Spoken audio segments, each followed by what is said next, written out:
PS corner. और जैसा कि केंद्रीय बजट आ चुका है 22-23 का, तो इसकी कुछ चीजें हम डिस्कस कर लेते हैं इम्पोर्टेंट। वैसे बजट में तो इस बार कुछ खास ऐसा बहुत ही ऑप्टिमिस्टिक तो नहीं लगा है कि बहुत ही कुछ नया हो गया हो, रिवॉल्यूशनरी हो गया हो। लगभग सेम ही पैटर्न पे रहा है। बजट से हमें जनरली जो एग्जाम के लिए पता लगता है वो है कि किस डायरेक्शन में जो है गवर्नमेंट का फोकस है, किन स्कीम्स को गवर्नमेंट ज्यादा टारगेट कर रही है, कहाँ से जो है हम सोच रहे हैं कि हमारी अर्थव्यवस्था में एक बड़ा चेंज आने वाला है, या हमारी अर्थव्यवस्था का इस बार विकास का इंजन कौन है। तो उसी नजरिए से एक बार हम इस बजट की हाइलाइट्स देख लेते हैं जो हमारे एग्जाम में इंपॉर्टेंट रहने वाली है। उम्मीद करती हूँ आपके एग्जाम में इससे बाहर कुछ नहीं आएगा बजट से रिलेटेड। ये जो डेटा हम लेकर आए हैं, बजट की जो चीजें हैं हम डिस्कस करने वाले हैं, ये हमने ऑफिशियल पीआईबी की साइट से ली है और इसकी पीडीएफ भी आपको टेलीग्राम चैनल पे मिल जाएगी, जिसका कि लिंक आपको डिस्क्रिप्शन में मिल जाएगा। तो शुरू कर लेते हैं हम बजट की कुछ खास बातें। आइए, अगर हम बात करें इस बार बजट में ये कहा गया है कि जो हम ये सोच रहे हैं कि हमारी इस वर्ष की यानी 22-23 की, देखो बजट में जो भी डेटा होगा वो 22-23 के लिए होगा और ऑब्वियसली 22-23 में क्या होने वाला है ये हमें नहीं पता है। तो सारी चीजें अनुमानित होती हैं, ये सारे अनुमान हैं जो कि अगले वर्ष जब इनका एक्चुअल डेटा आएगा तो हमें पता चलेगा कि क्या रहा था। तो ये सारे अनुमान हैं 22-23 के लिए, याद रखेंगे। जब भी हम इकोनॉमिक सर्वे यानी आर्थिक सर्वेक्षण पढ़ते हैं तो सारी चीजें पिछले वर्ष की होती हैं, यानी जो वर्ष घटित हो चुका है। जैसे कि इस बार का जो आर्थिक सर्वे आया है वो आया है 2021-22 के लिए, और बजट आया है आगामी वर्ष के लिए यानी 22-23 के लिए। बजट होता क्या है ये तो आपको पता ही है, लेखा जोखा होता है भाई, घर का भी एक बजट होता है कि कितनी हमारी इनकम है और कितने हमारे खर्चे हैं, उसको हमें कैसे संतुलित करना है। बस वही सरकार का बजट है कि सरकार की किन स्कीम्स पे खर्चे हैं और सरकार की कहां से आय एक्सपेक्टेड है, तो वही सरकार का बजट है। आर्टिकल 112 जो है, अनुच्छेद 112 हमारे संविधान का, उसमें हर वर्ष बजट को प्रस्तुत करने की बात कही गई है, तो वहां से इसका जो है रेफरेंस हमें मिलता है संविधान में। तो आर्टिकल 112 आप याद रखेंगे। और दूसरी खास बात इस बार के बजट की ये है कि ये जो है दूसरा टैबलेट बजट है। टैबलेट बजट से मतलब है कि पेपरलेस बजट है। 2021-22 का जो बजट था वो पहला पेपरलेस बजट था, जिसे कि टैबलेट बजट कहा गया था, और इस बार का जो बजट है वो दूसरा टैबलेट बजट है यानी पेपरलेस बजट है। निर्मला सीतारमण जी जो हैं वित्त मंत्री बनी थी तब से उन्होंने थोड़ा सा बजट का पैटर्न चेंज किया था। पहले बजट जो है एक सूटकेस में लाया जाता था 1860 से, जब से पहली बार बजट प्रस्तुत किया गया था 7 अप्रैल 1860 को, तब से ये चलन रहा, ब्रिटिश चलन था कि भाई सूटकेस के अंदर जो है बजट की फाइल्स वगैरह लाई जाती थी। तो हर बार जो भारत आजाद हुआ और पहला बजट प्रस्तुत किया गया था 26 नवंबर 1947 को, तब से भी हमने इस प्रथा को चालू रखा कि सूटकेस में बजट आता था, लेकिन हर वित्त मंत्री अपने हिसाब से अपना बजट जो है अपने तरह के सूटकेस में लाते थे। लेकिन निर्मला सीतारमण जी जो है उन्होंने जो बजट को है एक फोल्डर में लेके आए, जिसे बही खाता या लेखा जोखा कहा गया, और उसमें फोल्डर में लेके आई, और फिर इस बार से पेपरलेस बजट आ रहा है पिछली बार से, तो ये दूसरा टैबलेट बजट है। तो शुरू कर लेते हैं हम इस टैबलेट बजट को क्या है। तो इस बार जो हमारी आर्थिक विकास की दर है, जो हम मान के चल रहे हैं कि हमारी जो इकोनॉमिक डेवलपमेंट रेट रहेगी इस बार की, वो 9.2%, 9.2% रहने का अनुमान है। हम ये सोच रहे हैं कि 22-23 में जो हमारी इकोनॉमिक ग्रोथ रेट रहेगी, आर्थिक विकास दर रहेगी, वो 9.2%, 9.2% रहेगी। और दुनिया की जो ज्यादातर बड़ी अर्थव्यवस्थाएं हैं उनमें भी ये सर्वाधिक है, ठीक है। और हम ये मान रहे हैं कि जो महामारी कोविड-19 से मतलब है यहाँ की महामारी से, इसके प्रतिकूल प्रभावों से हम उभर कर और तेजी से रिकवर कर लेंगे, और यह हमारी देश की दमदार मजबूती को दर्शाता है। ऐसा हम उम्मीदों भरा एक अनुमान लगा रहे हैं, ठीक है। और जो है केंद्रीय बजट जो है पेश हो ही चुका है। ये आजादी का अमृत महोत्सव जो है भारत मना रहा है भाई, 2022 है और भारत 100 वर्ष हो जाएंगे भारत की आजादी को 2047 को। तो आज से लगभग 25 वर्ष बाकी हैं, तो हमें भारत 100 तक पहुंचने में 25 वर्षों की लंबी अवधि है।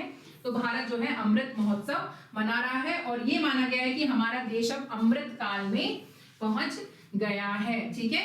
और सरकार ने स्वतंत्रता दिवस के भी संबोधन में कहा था कि जो है लक्ष्य रखा था हमारे, वो दिखा देते हैं इसमें क्या क्या है हमारे लक्ष्य।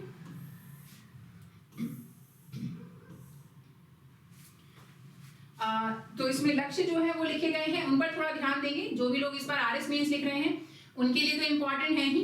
और जो भी लोग नहीं भी लिख रहे हैं और किसी एग्जाम की तैयारी कर रहे हैं वो लोग भी थोड़ा इस पर ध्यान से देंगे। ये सरकार का फोकस दिखाता है कि वृहद अर्थव्यवस्था स्तर के विकास पर फोकस करने के साथ साथ हमें सूक्ष्म अर्थव्यवस्था यानी माइक्रो इकोनॉमी लेवल पे हम ज्यादा जो है समावेशी कल्याण पर ध्यान देंगे। यानी हम मैक्रो लेवल पर नहीं जा रहे हैं, हम इंक्लूसिव डेवलपमेंट, इंक्लूसिव वेलफेयर शब्द इन्होंने यूज किया है, समावेशी कल्याण ना कि समावेशी विकास। ठीक है, तो कल्याण की ओर हम जा रहे हैं, वेलफेयर स्टेट बनने की कोशिश कर रहे हैं और माइक्रो इकोनॉमी पे हमारा ज्यादा अब फोकस रहेगा।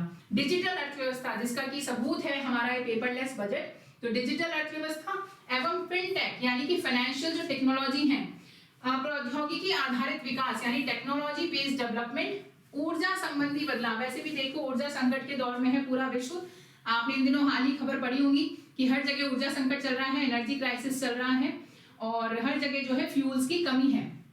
तो ऊर्जा संबंधी जो बदलाव हो रहे हैं और जलवायु क्लाइमेट चेंज, जलवायु कार्रवाई को बढ़ावा हमें देना है। तो हमारे फोकस है एक तो डिजिटल इकोनॉमी पर, फाइनेंशियल टेक्नोलॉजी पर, यानी इस बार जो है एग्जाम में जो भी लोग आरएस मेंस लिख रहे हैं, आईएएस की तैयारी कर रहे हैं, तो फाइनेंशियल टेक्नोलॉजी जो भी है जैसे स्पेशली क्रिप्टो करेंसी लेवल पे कुछ चेंज किए हैं, आपको पता ही है, टैक्स वगैरह बढ़ाए हैं उसमें।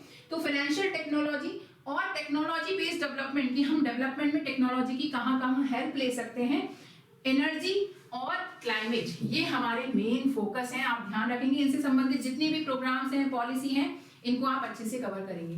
निजी निवेश से शुरू होने वाले लाभप्रद आर्थिक चक्र यानी निजी निवेश, प्राइवेट इन्वेस्टमेंट की हम बात कर रहे हैं। लाभप्रद आर्थिक चक्र पर भरोसा करना यानी हम धीरे धीरे प्राइवेटाइजेशन की ओर बढ़ रहे हैं, प्राइवेट इन्वेस्टमेंट, पीपीपी मॉडल, इनको प्रमोट कर रहे हैं। और इसके साथ ही जो सार्वजनिक पूंजीगत निवेश है यानी जो पब्लिक कैपिटल इन्वेस्टमेंट है, उसके बल पर हम निजी निवेश जुटाने में मदद मिलना है। यानी हमारा मेन फोकस है प्राइवेट इन्वेस्टमेंट पर, किसी भी तरीके से इन्वेस्टमेंट लाना प्राइवेट सेक्टर से। तो मेन हमें जो चीजें यहां से पता चली, एक तो समावेशी कल्याण शब्द आपको पकड़ना है ना, इंक्लूसिव वेलफेयर स्टेट, ठीक है। इसके अलावा हमें डिजिटल अर्थव्यवस्था, फिनटेक, प्रौद्योगिकी बेस्ड डेवलपमेंट यानी टेक्नोलॉजी बेस्ड डेवलपमेंट, एनर्जी और क्लाइमेट, ये हमारे फोकस हैं। 2014 से ही बात करें तो सरकार जो है नागरिकों विशेषकर गरीबों और हाशिए पर स्थित लोगों को सशक्त बनाने पर अपना ध्यान केंद्रित कर रही है। तो गरीबी और हाशिए पर पड़े लोग यानी जो लोग ऐसे हैं बिल्कुल बीपीएल के आसपास, तो इसके साथ ही लोगों को आवास, बिजली, रसोई गैस मुहैया कराने और जल तक पहुंच सुनिश्चित करने के लिए अनेक कदम उठाए गए हैं। और सरकार ने वित्तीय समावेश और प्रत्यक्ष लाभ हस्तांतरण, डीबीटी, डायरेक्ट बेनिफिट ट्रांसफर सुनिश्चित करने के लिए अनेक कार्यक्रम शुरू किए हैं। तो ये सारी चीजें इसमें बताई गई, क्या क्या किया गया है। आत्मनिर्भर भारत जो है ये हमारा विजन है, इसको साकार करने के लिए 14 सेक्टर, कितने 14 सेक्टर में उत्पादकता आधारित प्रोत्साहन पर व्यापक अनुकूल प्रतिक्रिया हुई है, ठीक है। तो उत्पादकता यानी प्रोडक्टिविटी की बात हो रही है, प्रोडक्शन की नहीं हो रही है। उत्पादकता आधारित प्रोत्साहन है जिसमें 60 लाख नए रोजगारों को सृजित करने के साथ साथ अगले 5 वर्षों के दौरान 30 लाख करोड़ रुपए का अतिरिक्त उत्पादन करने की क्षमता है। यानी अब हमारा ध्यान है उत्पादकता पे कि हम प्रोडक्टिविटी बढ़ाएं। प्रोडक्शन ठीक है, प्रोडक्शन बढ़ रहा है नहीं बढ़ रहा, लेकिन हमें क्वालिटी पर ध्यान अब देना है आत्मनिर्भर भारत विजन के अंतर्गत। और हम लगभग 60 लाख नए रोजगार और 30 लाख करोड़ रुपए का इसमें उत्पादन करने की क्षमता जो है अगले 5 सालों के अंदर हम देख रहे हैं।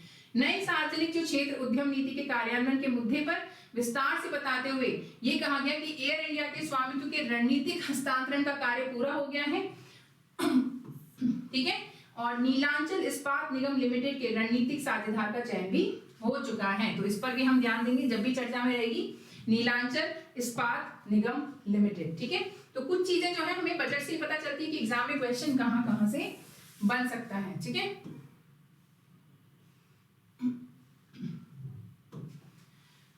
इसके अलावा अगर हम बात करें तो एलआईसी का सार्वजनिक निर्गम जल्द ही आने की आशा है और अन्य संबंधित प्रस्ताव भी वर्ष 2022-23 के लिए प्रक्रियाधीन है। तो एलआईसी में और ज्यादा हम जो है प्राइवेट इन्वेस्टमेंट या हो सकता है गवर्नमेंट इन्वेस्टमेंट मतलब पब्लिक सेक्टर में, मतलब एलआईसी के साथ कुछ ना कुछ जल्दी ही और होने वाला है, तो इस पर ध्यान रखेंगे। तो दो चीजें, एक तो एनआईएनएल नीलांचल इस्पात निगम लिमिटेड और एलआईसी, इन दोनों को हम थोड़ा ध्यान देंगे। एयर इंडिया का तो काम हो ही चुका है। विकास को निरंतर गति दे रहा है और यह बजट, इसमें समानांतर पथ का उल्लेख किया गया है। अमृत काल के लिए ब्लूप्रिंट जो अत्याधुनिक एवं समावेशी है और इससे हमारा युवा, महिलाएं, किसान, अनुसूचित जातियां, जनजातियां सीधे तौर पर लाभान्वित होंगी।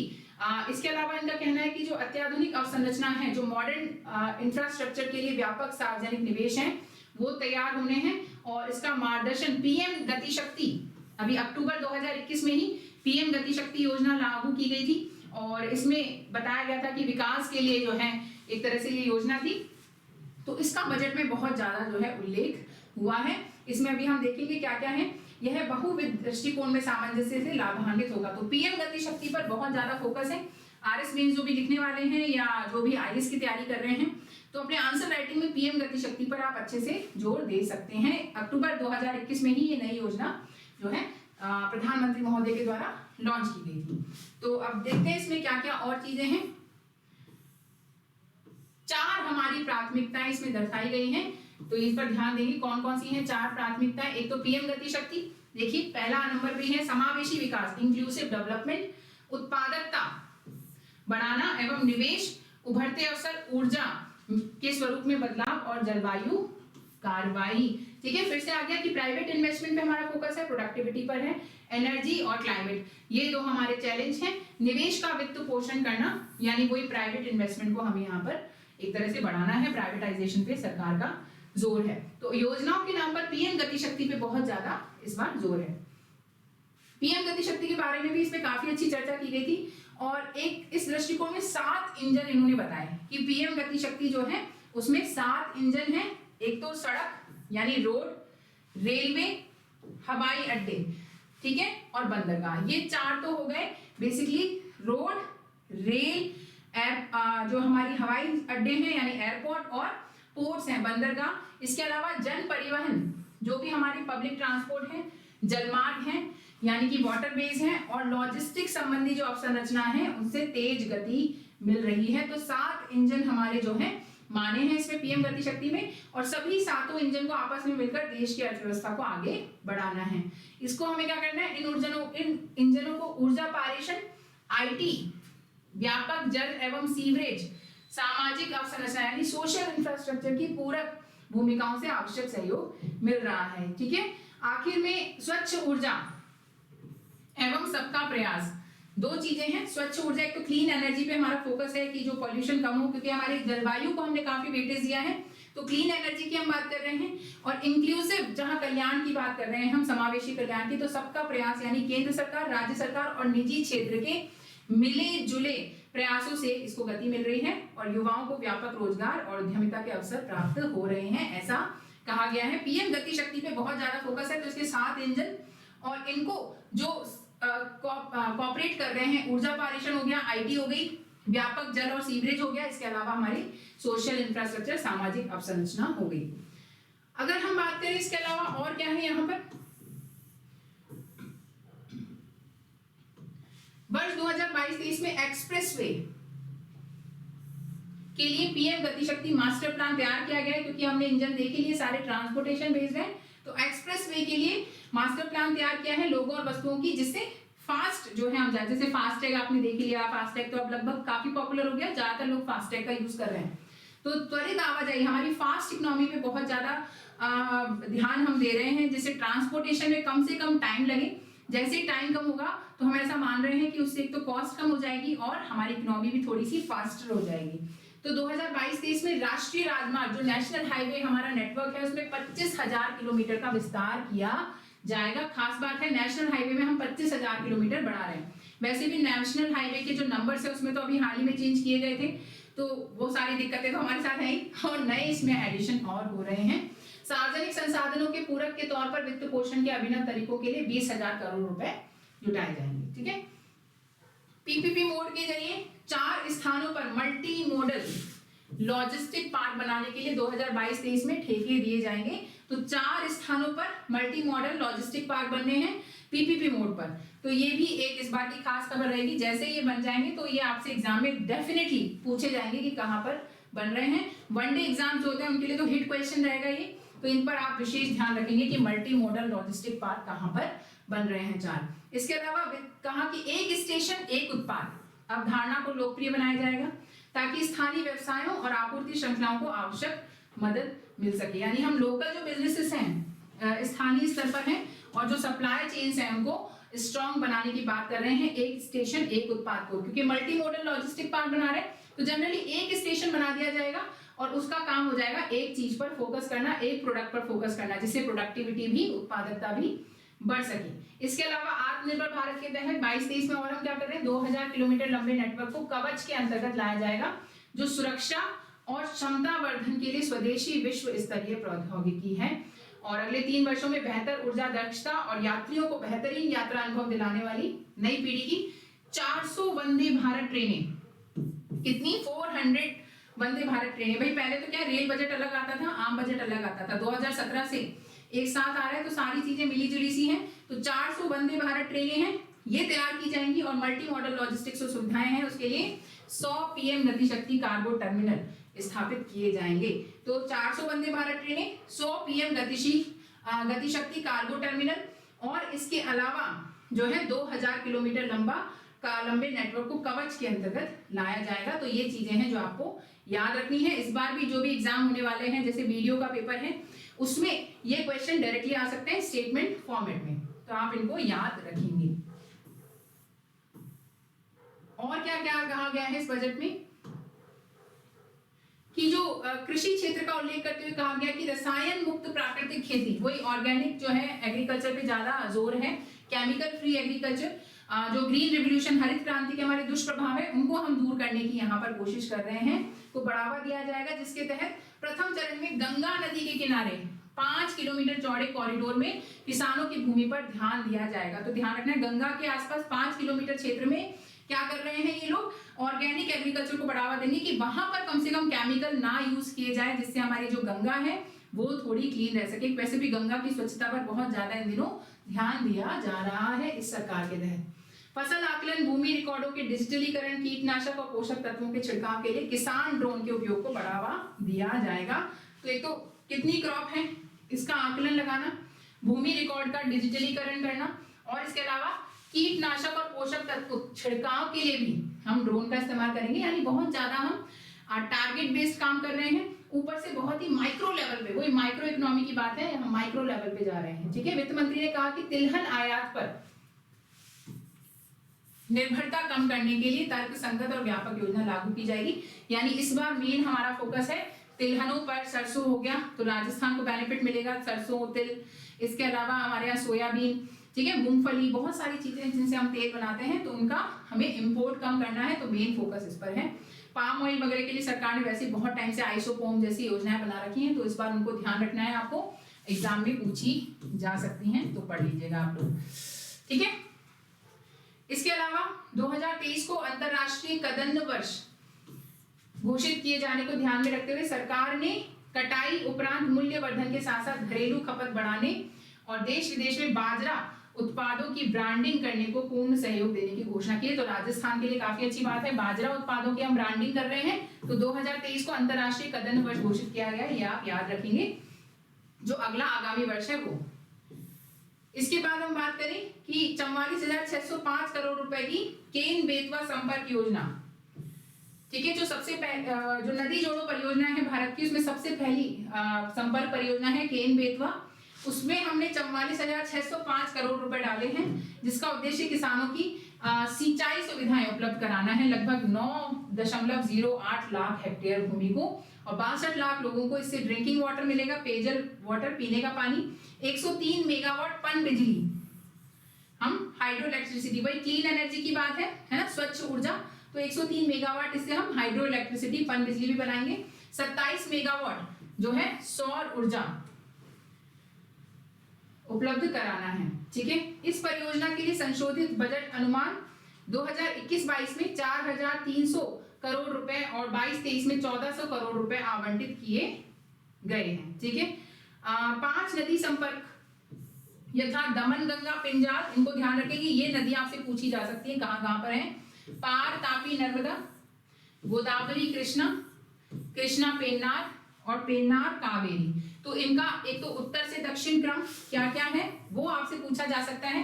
तो ये नदियां इंपॉर्टेंट रहेंगी इस बार के जो ऑब्जेक्टिव टाइप पेपर आते हैं उनमें। दमन, गंगा, पिंजार, पार, तापी, नर्मदा, गोदावरी, कृष्णा, पेन्नार और कावेरी। तो इनको आप जरूर से याद कर लें अच्छे से। तो ये नदियां इंपॉर्टेंट हैं। इन 5 नदियों को संपर्क बनाने की जो है योजना इस बार ध्यान दिया जाएगा। डीपीआर को अंतिम रूप दे दिया गया है और बस राज्य की आम सहमति होने के साथ ही केंद्र सरकार इनको सहायता दे देगी। ठीक है, तो इन पर ध्यान रखना है, नदियों पर। बस यही चीजें हमें बेसिकली बजट में देखनी होती हैं कि क्या क्या चीजें इस बार फोकस में हैं और उन पर हमको ध्यान देना है। इसके अलावा हम बात करें कि जो हमारी आपातकालीन ऋण लाइन गारंटी योजनाएं हैं, इमरजेंसी जो क्रेडिट लाइन है, तो वो जो है इसके तहत 130 लाख से भी अधिक एमएसएमई को अत्यंत आवश्यक अतिरिक्त ऋण मुहैया कराया गया है, जिससे कोरोना के टाइम पे जो प्रतिकूल प्रभाव है उनको कम करने में मदद मिलेगी। इसके अलावा हम बात करें कि विशेषकर सूक्ष्म और लघु उद्योग जो हैं, ठीक है, माइक्रो एंड स्मॉल जो एंटरप्राइजेस हैं, उनको आतिथ्य संबंधित सेवाओं का कुल कारोबार अभी तक महामारी पूर्व स्तर पर नहीं पहुंच पाया है, क्योंकि सबसे ज्यादा इम्पैक्ट यही इंडस्ट्रीज हुई हैं इस कोरोना से। इन पहलुओं पर विचार करने के बाद जो ये आपातकालीन ऋण लाइन गारंटी योजना है हमारी, उसकी अवधि मार्च 2023 तक बढ़ा दी गई है। तो याद रखेंगे कब तक बढ़ाई गई है। इसके गारंटी कवर को 50,000 करोड़ रुपए से बढ़ाकर कुल मिलाकर 5 लाख करोड़ रुपए कर दिया गया। इसमें इजाफा कितने का किया गया है? 50,000 करोड़ रुपए का, और अब टोटल कितनी हो गई है? 5 लाख करोड़ रुपए हो गई है। इसके तहत अतिरिक्त राशि को विशेषकर आतिथ्य एवं संबंधित उद्यमों के लिए निर्दिष्ट किया जा रहा है। तो ये याद रखेंगे। एक तो हमारी आपातकालीन ऋण लाइन गारंटी योजना, उसके अंदर इसकी अवधि बढ़ा दी तो मार्च 2023 तक, और इसमें पैसे भी बढ़ाए हैं, 50,000 जो है करोड़ रुपए बढ़ाए हैं, जिससे अब ये 5 लाख करोड़ रुपए हो गई है। आवश्यक धनराशि मुहैया कराकर जो माइक्रो और स्मॉल एंटरप्राइजेस हैं उनके लिए ऋण guarantee trust, credit guarantee trust MSc योजना के संशोधन किया जाएगा, और उसमें सूक्ष्म और लघु उद्यम जो है, माइक्रो और स्मॉल एंटरप्राइजेस जो हैं, उनको 2 लाख करोड़ रुपए का अतिरिक्त ऋण सुलभ होगा। ठीक है, तो ऋण गारंटी ट्रस्ट में भी हमने 2 लाख करोड़ रुपए का अतिरिक्त ऋण उपलब्ध करवाया है, और जिससे हम सोच रहे हैं कि शायद रोजगार भी बढ़ जाएंगे। और अगले 5 वर्षों में 6,000 करोड़ रुपए के परिव्यय के साथ वर्धन और त्वरण एमएसएमई प्रदर्शन कार्यक्रम शुरू किया जाएगा। एमएसएमई सेक्टर को और भी अधिक मजबूत और जो है मजबूत, प्रतिस्पर्धी और प्रभावकारी बनाया जा सके। इसके अलावा अगर हम बात करें और क्या है,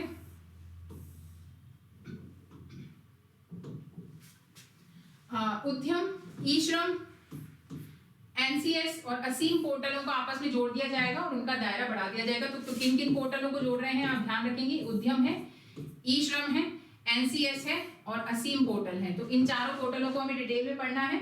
और इसके अलावा कौशल विकास एवं गुणवत्तापूर्ण शिक्षा, इस पर हमारा ध्यान है। स्किल डेवलपमेंट और क्वालिटेटिव एजुकेशन, इसके बारे में विस्तार से बताया गया है। और ड्रोन शक्ति को सुविधाजनक बनाने के साथ साथ एक सेवा के रूप में ड्रोन के लिए स्टार्टअप्स को बढ़ावा दिया जाएगा, जिससे ड्रोन जो हमारी टेक्नोलॉजी है उसको थोड़ा ज्यादा बूम अप मिल सके। ठीक है, तो एक सेवा के रूप में ड्रोन, ठीक है, तो उस पर हमें स्टार्टअप्स को बढ़ावा दिया है। सभी राज्यों में स्थित, जैसे हमने देखा अभी एग्रीकल्चर में भी हम ड्रोन का इस्तेमाल करेंगे, तो ड्रोन पर विशेष फोकस है। सभी राज्यों में स्थित चुनिंदा आईटीआई में कौशल बढ़ाने के लिए आवश्यक पाठ्यक्रम शुरू किए जाएंगे, यानी इस क्षेत्र में नए जो है कॉलेजेस वगैरह खुलने की, नए सिलेबस आएंगे और नई जो है हो सकता है कॉलेजेस में सीट भी बढ़ जाए। तो आईटीआई में स्पेशल सिलेबस हम ला रहे हैं ड्रोन से रिलेटेड। व्यावसायिक पाठ्यक्रमों में चिंतन मनन को बढ़ावा देने वाले आवश्यक कौशल को प्रोत्साहन देंगे। रचनात्मकता की गुंजाइश के लिए विज्ञान और गणित में 750 वर्चुअल लैबोरेटरीज, उन्नत शिक्षण माहौल के लिए 75 कौशल ई लैब इसमें स्थापित की जाएंगी। ठीक है, तो इनको पढ़ लीजिएगा। कौशल ई लैब कितनी है? तो 75 कौशल ई लैब और 750 वर्चुअल लैबोरेटरीज हम शुरू करेंगे। स्कूलों को बंद करने से जो है ग्रामीण क्षेत्रों के बच्चों और SC ST के और OBC के जो बच्चे हैं उनकी लगभग 2 वर्षों की जो शिक्षा है उसका नुकसान हुआ है, और अधिकतर ज्यादातर बच्चे वो हैं जो गवर्नमेंट स्कूल में पढ़ते थे। तो इसलिए इनको ध्यान में रखते हुए पूरक शिक्षा प्रदान करने के साथ साथ शिक्षा सुलभ कराने हेतु एक PM ई विद्या है ना, और इसके अलावा 1 कक्षा 1 टीवी चैनल कार्यक्रम का विस्तार किया जाएगा। 12 टीवी चैनलों से बढ़ाकर अब इनको 200 टीवी चैनल किया जा रहा है, यानी एजुकेशन थ्रू टीवी पर हम ज्यादा ध्यान दे रहे हैं। OTT इन्हें बोलते हैं। इससे सभी राज्य कक्षा 1 से लेकर कक्षा 12 तक के लिए क्षेत्रीय भाषाओं में पूरक शिक्षा प्रदान करने में सक्षम हो जाएंगे। तो PM ई विद्या और एक कक्षा 1 टीवी चैनल, तो 12 टीवी चैनल से बढ़ा के हमने 200 टीवी चैनल कर दिए हैं अब, और PM ई विद्या पर हमें ध्यान देना है इस पर। इसके अलावा और क्या है इसमें,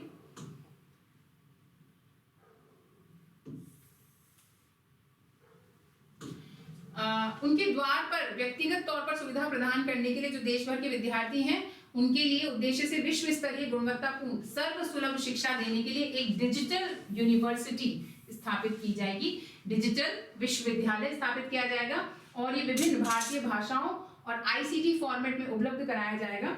ठीक है, ये ध्यान रखेंगे, बहुत सारी भारतीय भाषाएं हैं और इसके अलावा ICT फॉर्मेट है उसमें इनको उपलब्ध करा देंगे। विश्वविद्यालय नेटवर्क आधारित हब स्पोक मॉडल बनाया जाएगा। हब भवन अत्याधुनिक ICT से युक्त होंगे और देश के सर्वश्रेष्ठ जो सार्वजनिक विश्वविद्यालय हैं यानी पब्लिक यूनिवर्सिटीज हैं और संस्थान हैं वो इस नेटवर्क में सहयोग करेंगे हब स्पोक में। ठीक है, तो एक डिजिटल यूनिवर्सिटी हम स्टैब्लिश करने वाले हैं। इसके अलावा आयुष्मान जो भारत है उस डिजिटल मिशन के तहत नेशनल डिजिटल हेल्थ इकोसिस्टम के लिए एक ओपन प्लेटफॉर्म चालू करेंगे और इसमें चिकित्सा कर्मी और स्वास्थ्य सुविधाएं, अद्वितीय स्वास्थ्य पहचान, कंसेंट फ्रेमवर्क और स्वास्थ्य सुविधाओं को उपलब्धता को डिजिटल रूप से दर्ज किया जाएगा। नेशनल डिजिटल हेल्थ इकोसिस्टम हर जगह, मतलब आप देख सकते हो कि डिजिटलाइजेशन पे ज्यादा फोकस है, डिजिटल भारत पे हम ज्यादा जोर दे रहे हैं। फाइनेंशियल टेक्नोलॉजी तो चलो है ही, फाइनेंशियल सेक्टर, तो इसके अलावा और सेक्टर्स में भी हम डिजिटलाइजेशन को प्रमोट कर रहे हैं। इसके अलावा इस महामारी ने सभी आयु वर्ग के लोगों में मानसिक स्वास्थ्य की समस्या बढ़ा दी है, तो मानसिक स्वास्थ्य परामर्श एवं देखभाल सेवाओं पर बेहतर पहुंच बनाने के लिए नेशनल टेलीमेंटल हेल्थ प्रोग्राम, आपसे पूछा जा सकता है ये किससे संबंधित है, तो मानसिक स्वास्थ्य से संबंधित है नेशनल टेलीमेंटल हेल्थ प्रोग्राम। इसमें 23 उत्कृष्ट टेलीमेंटल हेल्थ सेंटर का एक नेटवर्क होगा, है ना, 23 होंगे ये। और इसके अलावा जो हमारा NIMH ANS है उसमें एक नोडल सेंटर के रूप में ये काम करेगा।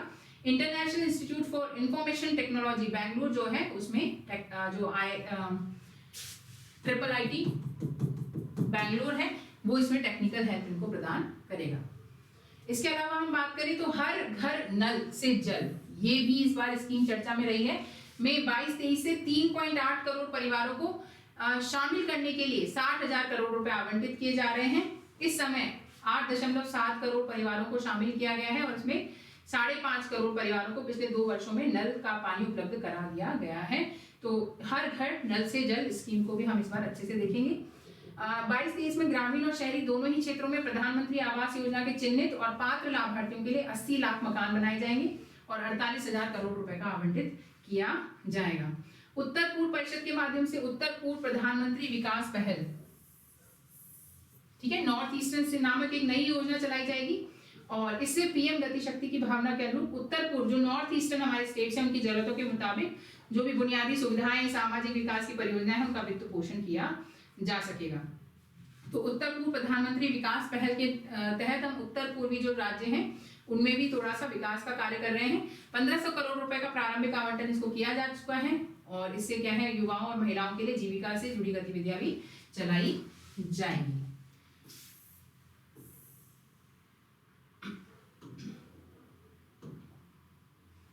फिर हम बात करें इसमें तो 2022 में जो 100% 1.5 लाख डाकघरों में कोर बैंकिंग सिस्टम चालू हो जाएगा, ऐसा हम सोच रहे हैं और वित्तीय समावेशन, इससे फाइनेंशियल इंक्लूजन संभव होगा।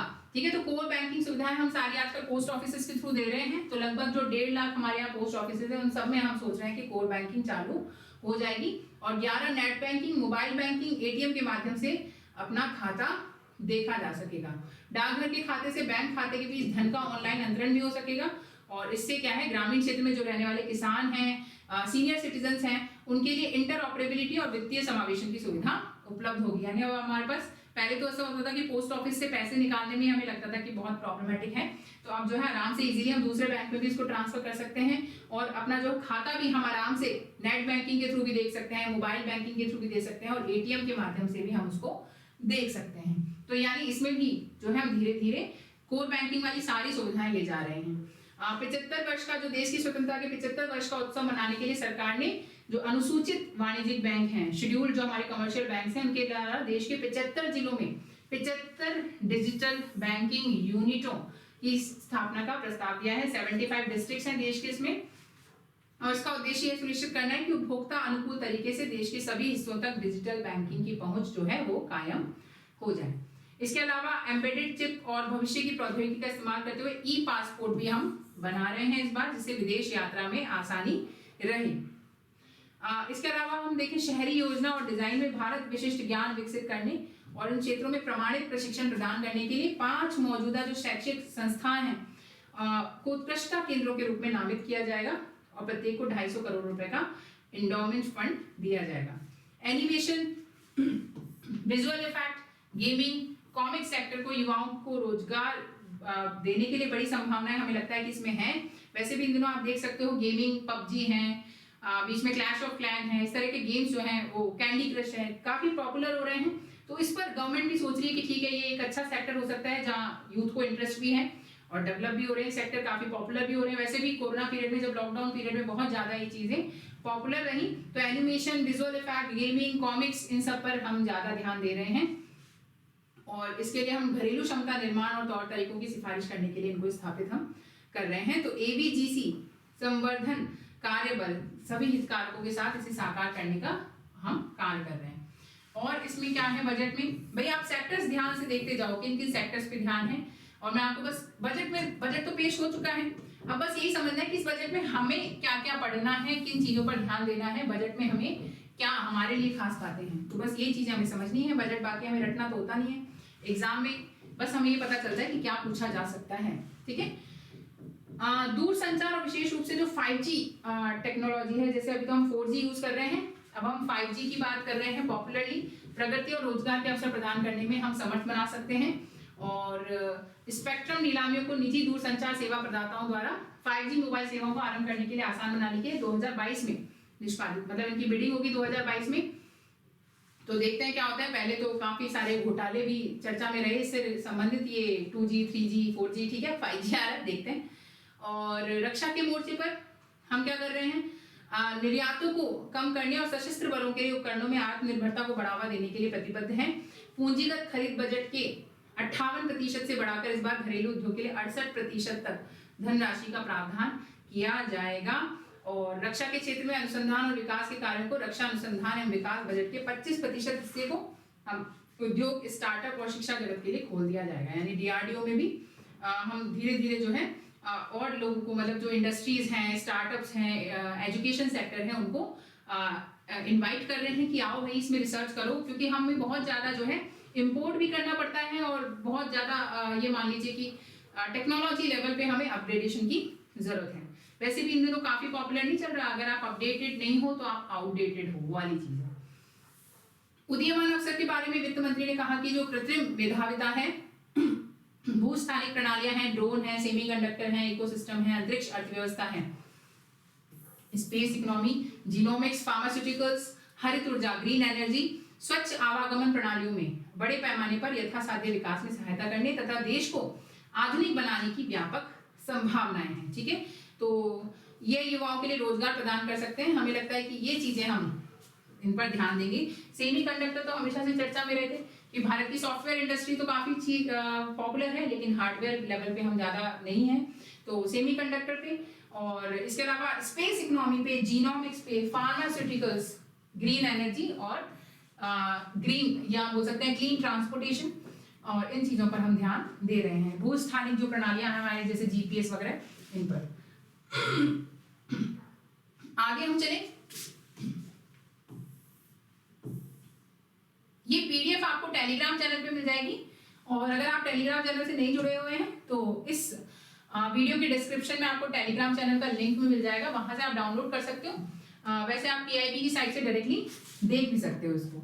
ठीक, अगर हम बात करें 2030 तक जो हमारी जो सौर क्षमता है, जो हमारी संस्थापित सोलर एनर्जी की जो कैपेसिटी है, उसके 280 गीगावाट से 280 गीगावाट के महत्वाकांक्षी लक्ष्य के लिए घरेलू उत्पादन को सुविधा प्रदान करने के लिए सौर PV मॉड्यूलों के लिए पॉलीसिलिकॉन से पूर्णतः समेकित उत्पादन इकाइयों के लिए प्राथमिकता के साथ उच्च प्रभावी मॉड्यूलों के उत्पादन से जुड़े प्रोत्साहन हेतु 19,500 करोड़ रुपए का आवंटन किया गया है। तो 2030 तक हमारा जो लक्ष्य है 280 गीगावाट का, उस पर हम कायम है, उसमें और भी हमने पैसा डाला है। सार्वजनिक निवेश को हमने पब्लिक इन्वेस्टमेंट को हमने बोला है कि भाई आप आगे आए, निजी निवेश और मांग को बढ़ाना भी जरूरी है। और इसके अलावा केंद्रीय बजट में पूंजीगत व्यय के लिए परिव्यय में तेजी से बढ़ोतरी की है। तो ये सारी चीजें हैं। कारगर पूंजीगत व्यय, ये एक वर्ड है जिसको हाईलाइट किया गया है और हमने सोचा है कि देखते हैं इसमें सारी क्या चीजें। जीडीपी का लगभग 4.1% हमने सोचा है कि इसमें रहेगा। इसके अलावा सरकार द्वारा जो सभी बाजार उधारियों के सिलसिले से सॉवरेन ग्रीन बॉन्ड है, ये हम जारी करेंगे और हरित अवसंरचना के लिए जो हमारी ग्रीन इंफ्रास्ट्रक्चर है उसके लिए संसाधन जुटाएंगे। तो सोवरेन ग्रीन बॉन्ड चर्चा में है। एक कॉन्सेप्चुअल क्वेश्चन यहाँ से बन सकता है कि क्या होते हैं ये। सार्वजनिक क्षेत्र की ऐसी परियोजनाओं में लगाया जाएगा इनको जिससे कार्बन इंटेंसिटी को हम कम करने में सहायक हो। ठीक है। ब्लॉकचेन यानी कि वही क्रिप्टो करेंसी वाली चीज आ गई और अन्य प्रौद्योगिकियों के इस्तेमाल से डिजिटल रुपए, कोई डिजिटल करेंसी जो है उसकी शुरुआत करने का प्रस्ताव किया है, जिससे भारतीय रिजर्व बैंक आरबीआई के द्वारा जारी किया जाएगा। उसकी शुरुआत 22-23 से होगी। तो हो सकता है भारत की भी खुद की कोई क्रिप्टो करेंसी आ जाए, ऑफिशियल क्रिप्टो करेंसी। तो देखते हैं क्या होता है। इसका विशेष इस बार क्रिप्टो करेंसी पे सरकार का फोकस रहा है और ऐसा लगता है कि इस बार जो है सरकार ने सोचा है कि भाई इसको सबसे पहले रेगुलेट किया जाए इकोनॉमी में।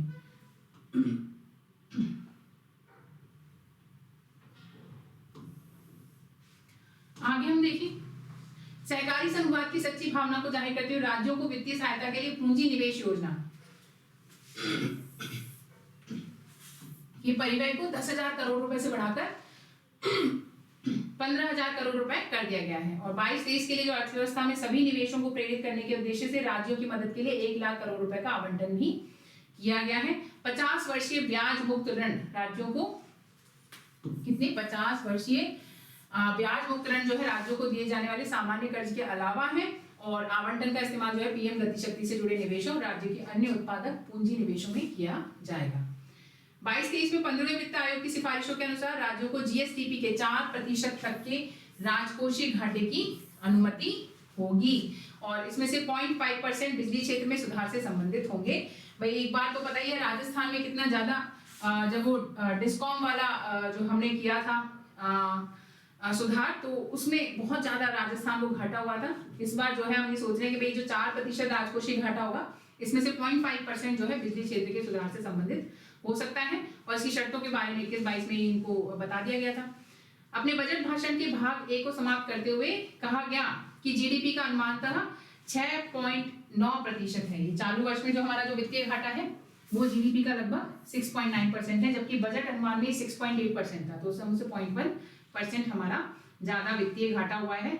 22-23 में जो राजकोषीय घाटा है वो जीडीपी का अनुमान था 6.4% है। हमें लग रहा है पिछली बार तो हमने 6.8 अनुमान किया था कि इतना वित्तीय घाटा रहेगा फाइनेंशियल डेफिसिट और 6.9 रहा। इस अगले साल के लिए हम सोच रहे हैं कि 6.4% रहेगा, जो कि राजकोषीय मजबूती के उस मार्ग के अनुरूप भी है कि हम भाई धीरे धीरे कम कर रहे हैं इसको।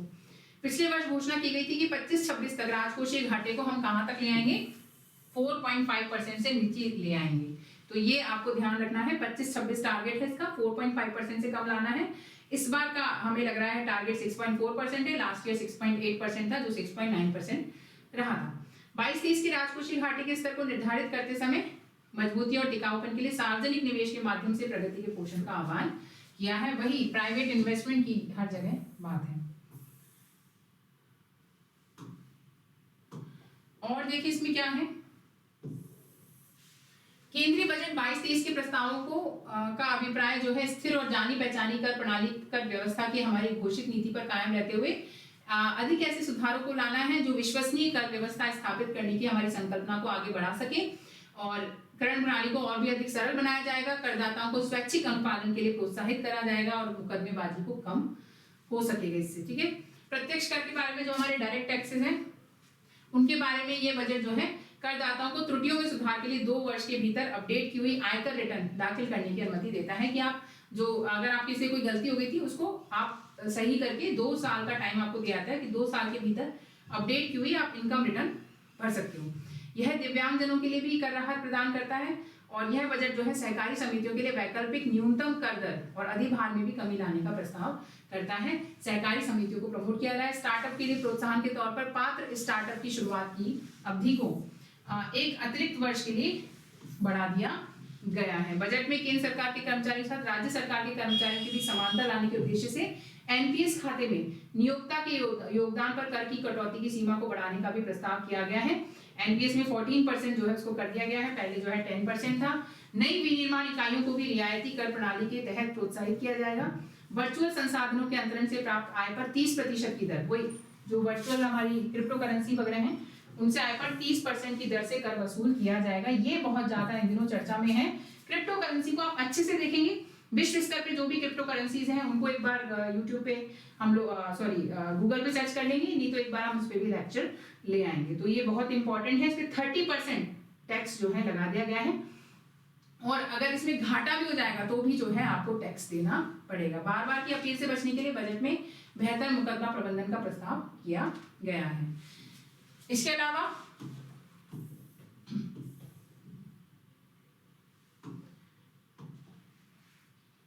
जो इनडायरेक्ट टैक्सेस हैं, इनडायरेक्ट टैक्सेस के मामले में केंद्रीय बजट के अनुसार जो विशेष आर्थिक क्षेत्रों में सीमा शुल्क हैं, प्रशासन को पूरी तरह से सूचना प्रौद्योगिकी से सक्षम बनाया जाएगा। जो हमारी सीमा शुल्क है उसमें टेक्नोलॉजी को यूज किया जाएगा और पूंजीगत वस्तुओं परियोजनागत आयातों में रियायती दरों को क्रमिक रूप से हटाने और 7.5% का साधारण प्रशुल्क प्रदान करता है। सीमा शुल्क छूट प्रशुल्क सरलीकरण के समीक्षा का उल्लेख किया गया है और 350 से अधिक छूट प्रविष्टियों को धीरे धीरे हटाए जाने का प्रस्ताव है। इसके अलावा जो सीमा शुल्क दर है उनको घरेलू इलेक्ट्रॉनिक विनिर्माण को सुविधा प्रदान करने के लिए क्रमबद्ध तरीके से तैयार किया जाएगा और भारत में निर्मित कृषि क्षेत्र के लिए कार्यान्वयन और उपकरणों को छूट को युक्तिसंगत बनाया जाएगा। तो देखते हैं इसमें क्या क्या होता है, कहाँ छूट मिलती है। अभी तो सिर्फ यही बोला गया है कि बढ़ाया जाएगा। मिश्रण रहित ईंधन अतिरिक्त अलग उत्पाद शुल्क को आकर्षित करेगा। यह बजट अतिरिक्त कर के भुगतान पर अपडेटेड रिटर्न को फाइल करने के लिए कर प्रदाताओं को एक नए प्रावधान की अनुमति देता है और ये सारी चीजें हैं। स्वैच्छिक कर एक सकारात्मक कदम है। ये भी सहकारी समितियों और कंपनियों के बीच समानता लाने के लिए सहकारी समितियों के लिए दर को घटाकर 15% करने का प्रस्ताव दिया है और जो सहकारी समितियों पर अधिभार की दर है उसको भी मौजूदा 12% से घटाकर कितना कर दिया गया है, 7%। तो सहकारी समितियों के लिए काफी कन्वीनियंस इसमें की है, इसको ध्यान रखेंगे। एक तो दर को घटाकर कितना कर दिया है, 15% कर दिया है और इसके अलावा जो उनकी अधिभार थे उन अधिभार की दर को जो सरचार्जेस होते हैं उनको 12% से घटाकर 7% कर दिया है। कुल आमदनी 1 करोड़ रुपए से अधिक और 10 करोड़ रुपए तक की होनी चाहिए, लेकिन ठीक है इसमें लिमिट क्या है, 1 करोड़ से 10 करोड़ की लिमिट है। उसमें सरचार्जेस जो है 7% तक घटा दिए गए हैं। दिव्यांग व्यक्ति के माता पिता और अभिभावक ऐसे व्यक्ति के लिए बीमा स्कीम ले सकते हैं। ठीक है, वर्तमान कानून में माता पिता या अभिभावक के लिए केवल तभी कटौती करने का प्रावधान है जब दिव्यांग व्यक्ति के लिए अभिदाता यानी माता पिता अभिभावक की मृत्यु होने पर एक मुश्त भुगतान या वार्षिकी की सुविधा उपलब्ध हो। इस बजट में कहा गया है कि जीवन काल के दौरान भी यानी माता पिता अभिभावकों की 60 वर्ष की आयु प्राप्त करने पर वार्षिकी और एक मुश्त राशि की अदायगी की अनुमति देने का प्रस्ताव है। तो दिव्यांगजनों के लिए भी कुछ सहूलियत कर दी है। केंद्र सरकार राष्ट्रीय पेंशन प्रणाली एनपीएस टीयर 1 में अपने कर्मचारियों के वेतन में 14% का योगदान करती है और इसे कर्मचारी के आय की गणना करने में कटौती के रूप में स्वीकृत किया गया है। हालांकि राज्य सरकार के कर्मचारियों के मामले में कटौती वेतन के 10% की सीमा तक ही स्वीकृत की गई है। देखते हैं राजस्थान गवर्नमेंट का जो बजट आएगा उसमें क्या होता है। केंद्र सरकार राज्य सरकार दोनों के कर्मचारियों के लिए समान व्यवहार करने के लिए कटौती सीमा को 10% से बढ़ाकर 14% करने का प्रस्ताव रखा गया है। अब देखते हैं सरकारें क्या करती हैं, राज्य सरकारें। बाकी प्रस्ताव रखा गया कि 14% कर लो भाई, आप भी बराबर हो जाए। इसके अलावा जो हमारे 31 मार्च 2022 से पहले स्थापित जितने भी स्टार्टअप्स होंगे उनको निगमन से 10 वर्षों में से 3 क्रमिक वर्षों के लिए कर प्रोत्साहन दिया गया था।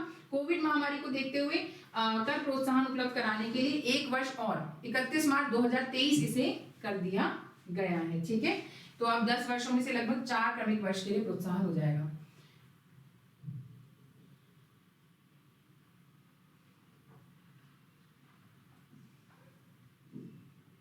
इसके अलावा घरेलू कंपनियों के लिए वैश्विक रूप से प्रतिस्पर्धी कारोबारी परिवेश कायम करने के लिए सरकार द्वारा नव निगमित घरेलू विनिर्माण कंपनियों के लिए 15% कर की रियायती कर व्यवस्था लागू की गई थी और केंद्रीय बजट में जो धारा 115 ख है के अंतर्गत विनिर्माण और उत्पादन के आरंभ करने की अंतिम तिथि को 1 वर्ष यानी कि 31 मार्च 2023 से 31 मार्च 2024 तक रहने का प्रस्ताव दिया गया है। ठीक है, वर्चुअल डिजिटल परिसंपत्तियों के अंतरणों में असाधारण बढ़ोतरी हुई है, वही डिजिटल करेंसी। इन अंतरणों की परिमाण और बारंबारता के कारण यह आवश्यक हो गया है कि इनके लिए कर विशिष्ट कर व्यवस्था उपलब्ध किए जाए। तो वर्चुअल डिजिटल जो परिसंपत्ति हैं उनके लिए बजट में कर उपबंध का प्रस्ताव किया गया है। किसी भी वर्चुअल डिजिटल परिसंपत्ति के हस्तांतरण से हुई किसी भी आय पर 30% की दर से कर लिया जाएगा। अधिग्रहण की लागत के सिवाय ऐसी आमदनी का परिकलन करते समय किसी व्यय या भत्ते के संदर्भ में किसी भी प्रकार की कटौती की अनुमति नहीं दी जाएगी। इसके अतिरिक्त जो वर्चुअल डिजिटल परिसंपत्ति के हस्तांतरण से हुई हानि है किसी अन्य आमदनी के प्रति समंजित नहीं की जा सकेगी। ये आपको ध्यान रखना है कि जो इससे हानि होगी, अगर लॉस भी हो गया तो उसे हम कंपनसेट नहीं करेंगे। और इसके अतिरिक्त अंतरण विवरणों को दर्ज करने के लिए वर्चुअल डिजिटल परिसंपत्ति के हस्तांतरण के संबंध में किए गए भुगतान पर एक मौद्रिक सीमा से अधिक ऐसे प्रतिफल पर 1% की दर से टीडीएस लेने की भी प्रस्ताव किया गया है। यानी बेसिकली क्रिप्टो करेंसी पर बहुत ज्यादा, अब डायरेक्टली तो इनको बैन नहीं किया गया, पहले तो चर्चा थी कि शायद ये बैन हो जाएंगी, पर इनको डायरेक्टली बैन तो नहीं किया गया। हम बल्कि सोच रहे हैं कि आरबीआई खुद की भी क्रिप्टो करेंसी लिया है, पर साथ में इनको टैक्सेशन बहुत ज्यादा किया गया है कि भाई ठीक है इस तरीके से रेगुलेट हो जाए। भाई इंसान सोचेगा कि 30% कर देना पड़ेगा, रहने दो, घाटा हो गया तो भी देना पड़ेगा।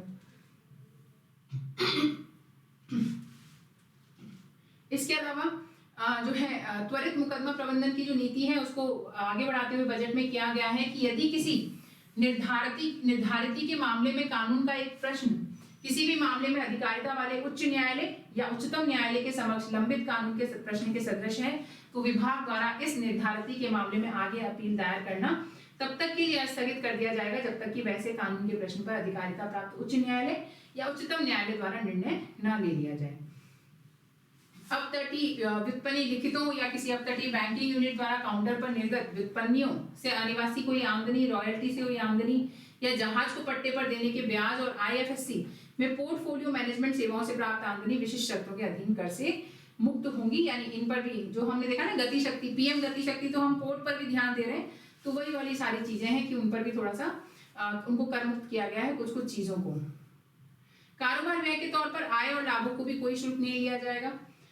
और कर का भुगतान न करने वाले लोगों के मामले में वित्त मंत्री ने प्रस्ताव दिया है कि जो तलाशी या छानबीन अभियान के दौरान पता चली किसी भी अघोषित आय को किसी प्रकार की हानि या नुकसान के रूप में स्वीकृति नहीं दी जाएगी। ठीक है, बजट के मुताबिक जो विशेष आर्थिक क्षेत्र हैं जो हमारे एसईजेड हैं, स्पेशल इकोनॉमिक रीजन्स जोन्स के सीमा शुल्क प्रशासन में सुधारों को कार्यान्वित किया जाएगा और आईटी से युक्त होंगे। सब जोखिम आधारित जांच के अत्यधिक सुविधा पर ध्यान देने के साथ ये सीमा शुल्क राष्ट्रीय पोर्टल पर संचालित होंगे और ये सुधार जो है 30 सितंबर 2022 से लागू होंगे।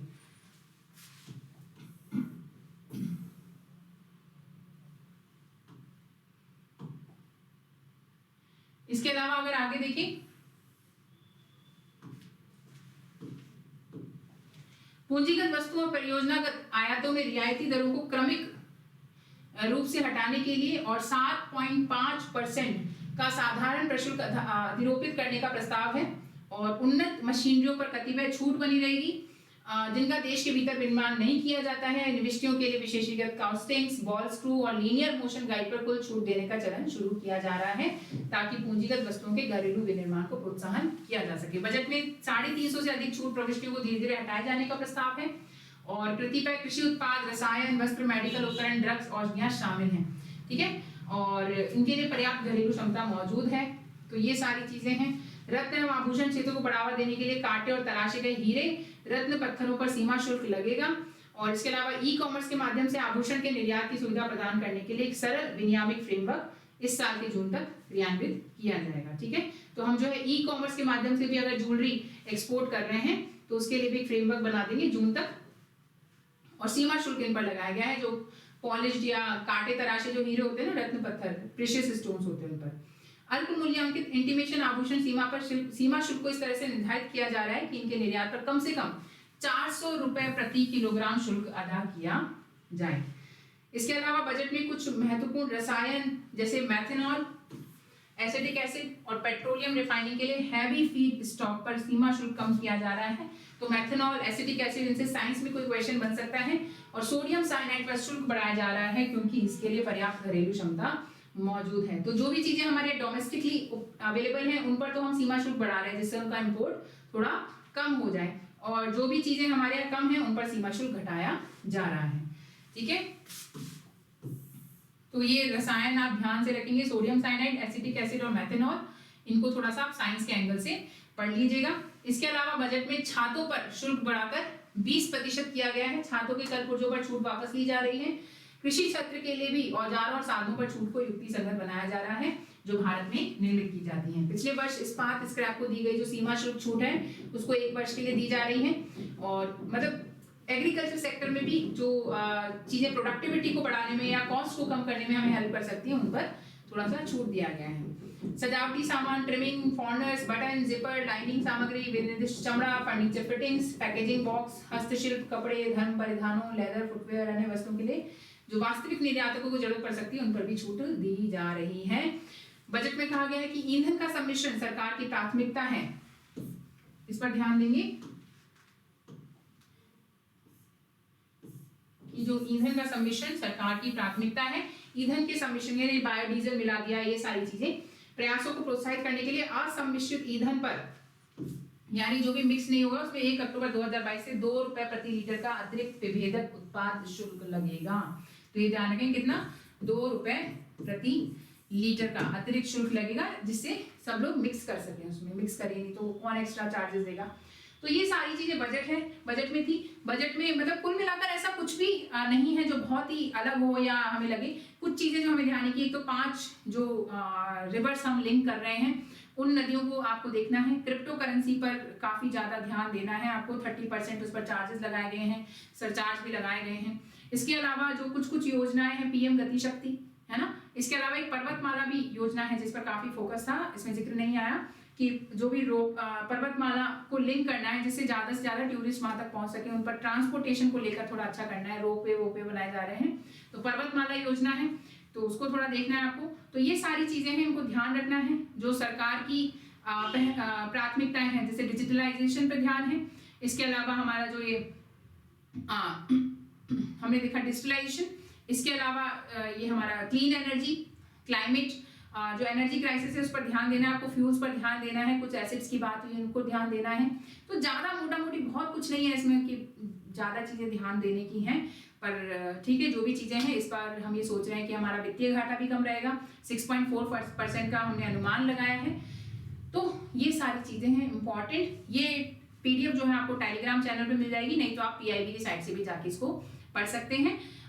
अगर ये क्लास आपको अच्छी लगती है, ये वीडियोस आपको अच्छे लगते हैं तो जरूर से लाइक शेयर करें, और इसके अलावा चैनल अभी तक सब्सक्राइब नहीं कर रखा है तो चैनल भी सब्सक्राइब कर लीजिए और बेल आइकन भी दबा के रखिए जिससे जब भी अगला वीडियो पोस्ट हो तो आपको नोटिफिकेशन मिल जाए। इस लेक्चर के लिए इतना ही, अगले लेक्चर में और कुछ इन्फॉर्मेशन के साथ मिलेंगे। Thank you very much, bye bye.